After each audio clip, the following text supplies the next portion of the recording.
స్తోత్రం. హల్లెలూయా.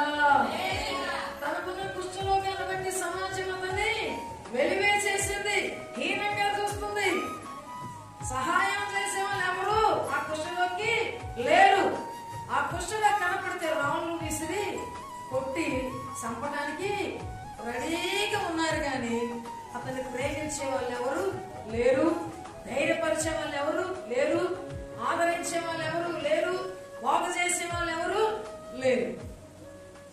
బాగు చేయగలిగిన దేవుడు, ఆదరించగలిగిన దేవుడు, ఆశీర్వదించగలిగిన దేవుడు, కన్నీటిని తుడవగలిగిన దేవుడు, శాంతిని సమాధానాన్ని ఇవ్వగలిగిన దేవుడు, సంతోషాన్ని ఆరోగ్యాన్ని ఇవ్వగలిగిన దేవుడు, పూర్ణ శాంతితో నింపగలిగిన దేవుడు యేసు క్రీస్తు ప్రభువు వారని ఆ కుష్ఠరోగి తెలుసుకున్నాడు. దేవుని స్తోత్రం.